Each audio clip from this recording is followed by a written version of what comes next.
राम राम। कैसे हैं आप लोग? ईश्वर कृपा से आप सब अच्छे होंगे। ईश्वर सब पे कृपा बनाए रखे, सबका कल्याण करे।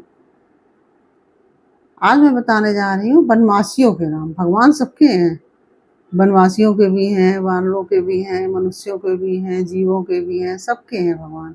सबके अपने अपने राम हैं। तो कोई उनको किसी रूप में मानता है, कोई उनको किसी रूप में मानता है। और भगवान हमारे आदर्श हैं और मर्यादा पुरुषोत्तम है भगवान। तो प्रभु श्री राम के वनवास के दौरान वनवासी ही उनके साथी बने और बाद में जब अत्याचारी रावण का वध करने की बारी आई तो यही जो वनवासी थे युद्ध में सहायक योद्धा भी बने और भगवान ने उन्हें गले लगाया और यथोचित सम्मान दिलाकर समाज की मुख्य धारा से जोड़ते हुए उनके वन अधिकार को भी संरक्षित किया। और ये हमारे भगवान की महानता है। ये देखिए, उन्होंने जो वनवासी हैं उनको भी अपना अपना अधिकार दिलाया। श्री रामचरितमानस और रामायण में उल्लिखित है वनवासी जातियों को वानर, भालू, गिद्ध, गरुड़, भील, कोल व नाग इत्यादि कहा गया है। ये लोग वनों में रहने वाले ऐसे विलक्षण समुदाय थे जिनकी निर्भरता प्रकृति पर थी। उस समय इनमें से अधिकांश समूह वृक्षों की शाखाओं, पर्वतों की गुफाओं व पर्वत शिखरों की कंदराओं में रहते थे। ये अलग अलग समूहों में रहते थे और अपनी रक्षा के लिए पत्थर और लकड़ियों का प्रयोग करते थे। इसलिए इन्हें जंगली प्राणी कहा जाने लगा।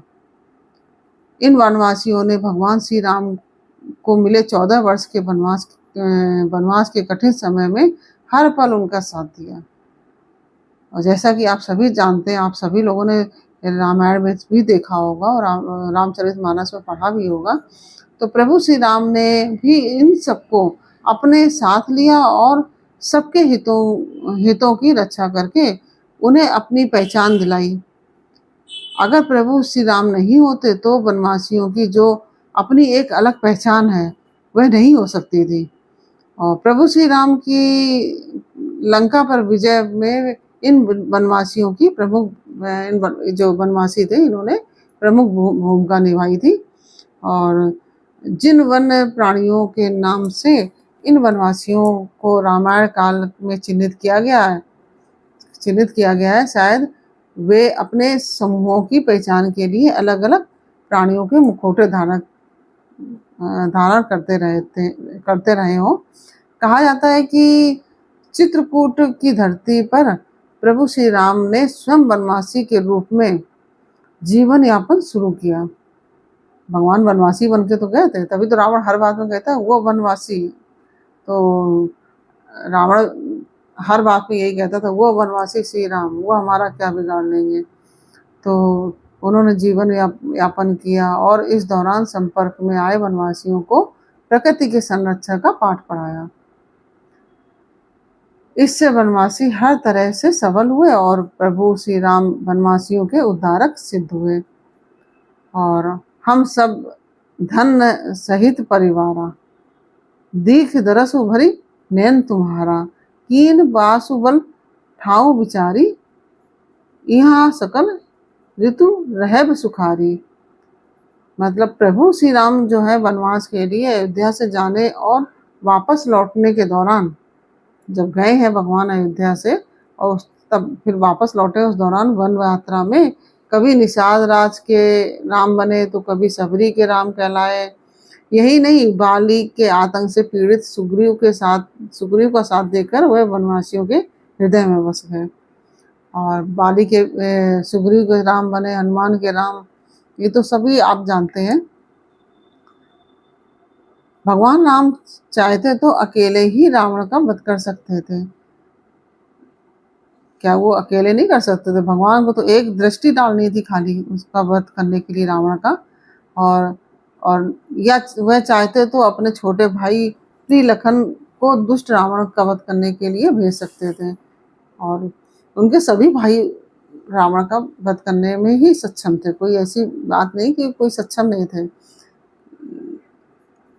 यदि श्री राम चाहते तो अयोध्या अयोध्या खबर भेज देते तो उनके अनुज प्रिय भरत और शत्रुघ्न अयोध्या से सेना को साथ लेकर रावण के खिलाफ विजय अभियान चलाकर माता सीता को अशोक वाटिका से ससम्मान वापस ले आते। लेकिन यदि ऐसा होता तो शायद रामराज की अवधारणा प्रतिष्ठित ही नहीं होती। तो प्रभु श्री राम का वन में रहना और तपस्या में तपना ही उन्हें जन जन का राम बनाता है। वनवासियों के राम प्रकृति की और प्रकृति के सारे संसाधनों की रक्षा करते हैं।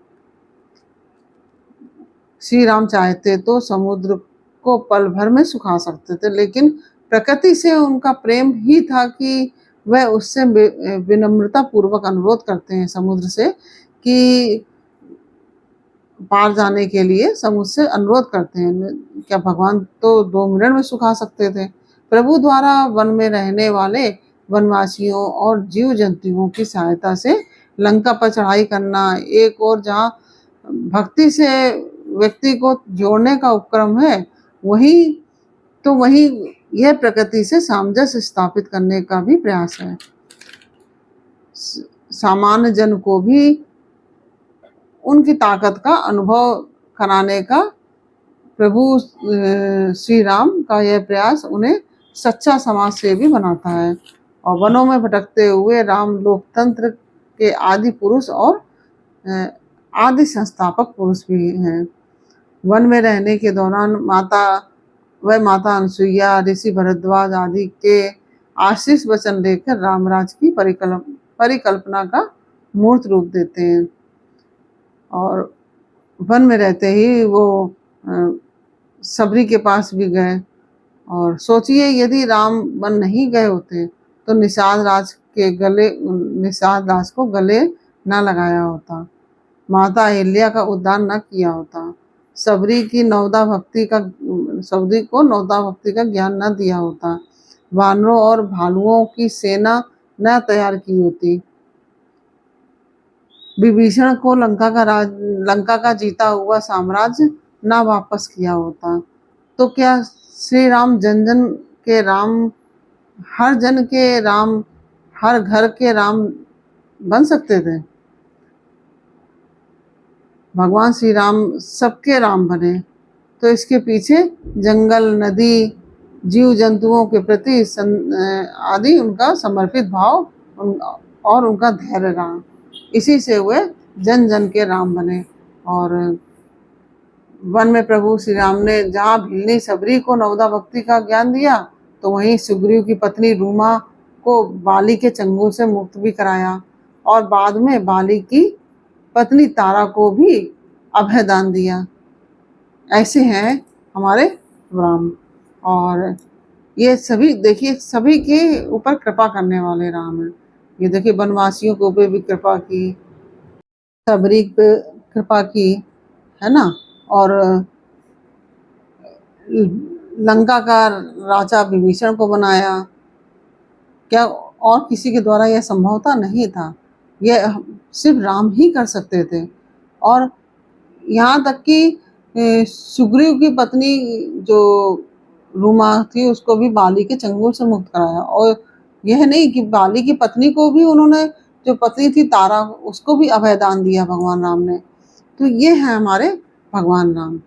और इस तरह से ये हर एक के जन जन में बसे हैं, हर वनवासी के, हर जीव के मन में बसे हैं भगवान हमारे राम। और इस तरह से मैंने आपको यह वनवासियों के राम, यह मैंने आपको बताया। ये कैसा लगा आपको? यदि अच्छा लगा हो तो आप वीडियो को लाइक शेयर अवश्य कीजिए, कमेंट में जय श्री राम अवश्य लिखिए। और रामनवमी आ रही है, जिस दिन राम प्रकट हुए थे, भगवान राम प्रकट हुए थे दशरथ के यहाँ। तो उस प्रकटोत्सव के उपलक्ष्य में मैंने यह आपको जानकारी दी। ये जानकारी आपको कैसी लगी यह हमें कमेंट बॉक्स में अवश्य बताइए।